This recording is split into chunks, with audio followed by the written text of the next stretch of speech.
Hey everybody, thanks for joining us for this second installment of Burning Questions. We really appreciate all of you who sent your questions and your feedback on the first video. We really appreciate it. For anyone who didn't watch that first video, you may want to go back and check it out, learn a little bit more about us and about CandleScience and just about this series in general. For all of you who watched it and sent over your really helpful comments and questions, we really appreciate that. Yeah, thanks so much for all the Instagram DMs, the Facebook messages. There was one question that kept coming up again and again this time, and it's one we see pretty often. I just ordered a bunch of fragrances from you guys of the same size, and some of the bottles were a little less full than others. What's the deal with that? Yeah, this one comes up quite a bit in our support team as well. It ties into another question that we get quite a bit, which is, do I have to weigh my fragrance oils on a scale, or can I just use a measuring cup or spoon? When you first start out, you may not have a scale on hand, so it may be tempting to use the volumetric system, but there are some risks involved with that, and the reason for that is the same reason behind the question that we're seeing on Cassie's side as well, and it all comes down to the density of your fragrance oils. Yeah. So we have some visuals planned for you today just to explain both of these questions and try to explain them as well as we can, so let's jump right in and do it. All right, let's do it. So perhaps the most common question we get about density is about fragrance oils themselves. You may purchase a few different fragrance oils and realize that the bottles are not filled to the same level.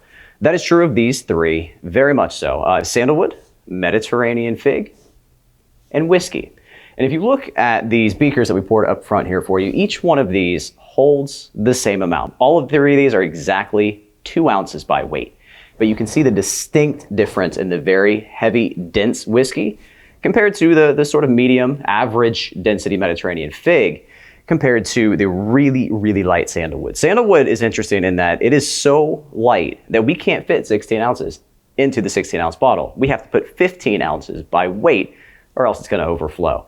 So this one's at the far end of the spectrum in terms of density, whereas whiskey is at the far other end in that it's very, very dense and heavy and just does not fill the bottle the same way. So if you were to order these three fragrances together, you would notice a distinct difference in their fill level, and that's just due to the varying density.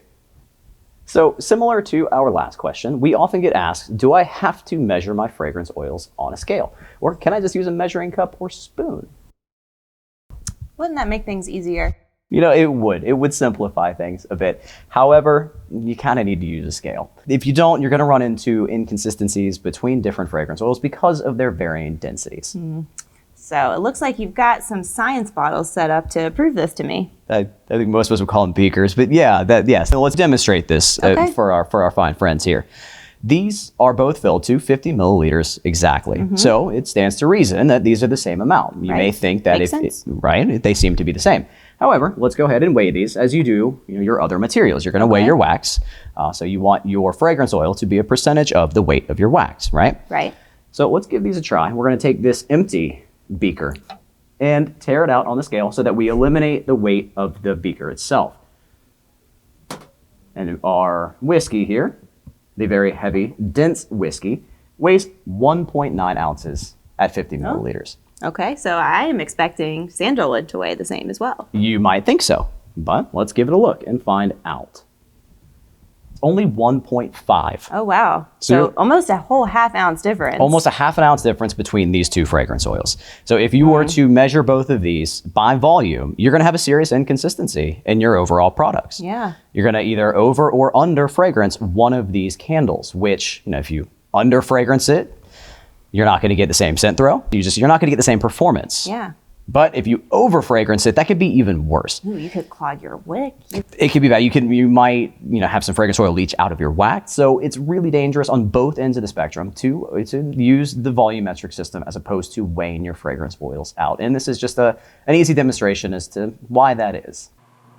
Well, thanks for stopping by, everybody. We hope this answers all of the questions that you have in regard to the density of your fragrance oils. And if you have more questions, drop them down below and we'll get those answered too. Yeah, please do. We're going to be doing a lot more of these videos. We want to make sure that we answer all the questions that you have, all of your burning questions.